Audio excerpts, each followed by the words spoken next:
क्या अमेरिका वाकई में चीन से जंग चाहता है? फिलहाल अमेरिका यकीनन ऐसा चाहता है क्योंकि चीन का असर अब अमेरिकन सुप्रीमेसी पर इराक से कई गुना ज्यादा है। जबकि अमेरिका ने इराक पर बिना किसी हिचकिचाहट के हमला कर दिया था, लेकिन चीन के खिलाफ जंग शुरू करने से डरता क्यों है? ये वीडियो देखकर सब समझ में आ जाता है। सबको मालूम है, चीन ने हाल ही में अमेरिका की ग्लोबल सुप्रीमेसी को इन्फ्लुएंस किया है, इकोनॉमिक पावर, मिलिट्री कैपेबिलिटी और टेक्नोलॉजी के जरिए। पहले इकोनॉमिक एंगल से देखें, चीन दुनिया का सबसे बड़ा इंडस्ट्रियल मुल्क है। सालाना जीडीपी 18 ट्रिलियन डॉलर है, जो अमेरिका और जापान की जॉइंट इंडस्ट्रियल जीडीपी के बराबर है। चीन के foreign exchange reserves 3.1 trillion dollar है, दुनिया में सबसे ज्यादा। साथ ही 835 अरब डॉलर के यूएस बॉन्ड्स भी रखता है। साल 2002 में इराक वॉर से पहले इराक के पास यूएस बॉन्ड्स रखने की कैपेसिटी भी नहीं थी। इतना बड़ा गैप होने के बावजूद अमेरिका ने इराक पर बेरहमी से हमला किया। सोचिए कितना रथलेस था। चीन की बड़ी आबादी, अमेरिका की मल्टीनेशनल्स वहां काम कर रही है और वो एक विशाल कंज्यूमर मार्केट है। मसलन एप्पल फोन्स की सबसे ज्यादा बिक्री चीन में होती है। इतना मुनाफा अमेरिका छोड़ना नहीं चाहता।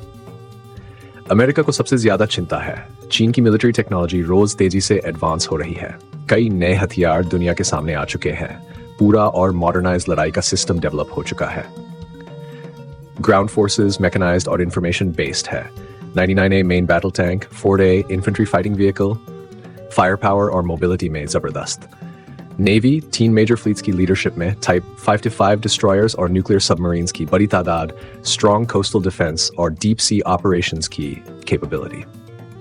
Air force J-20, J-35 fighter jets, Y-20 heavy transport aircraft, advanced air combat capability, missiles, Dongfeng series और नई Yanshin generation missiles।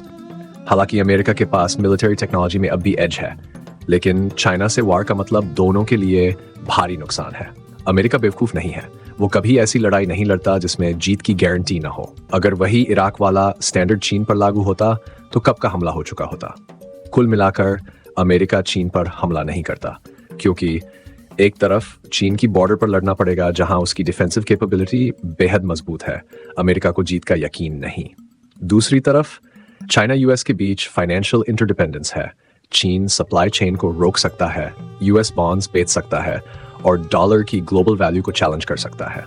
अमेरिका की स्ट्रेटजी सिर्फ मिलिट्री थ्रेट्स, टेक्नोलॉजी रिस्ट्रिक्शंस और एलाइज के जरिए घेराबंदी तक लिमिटेड है। ये म्यूचुअल प्रेशर फिलहाल सुपर पावर्स के बीच बैलेंस बना रहा है।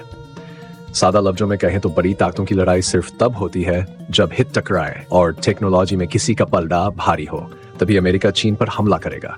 इसलिए दुनिया वाकई पीसफुल नहीं है, बस हमारे पीछे एक ताकतवर मुल्क खड़ा है।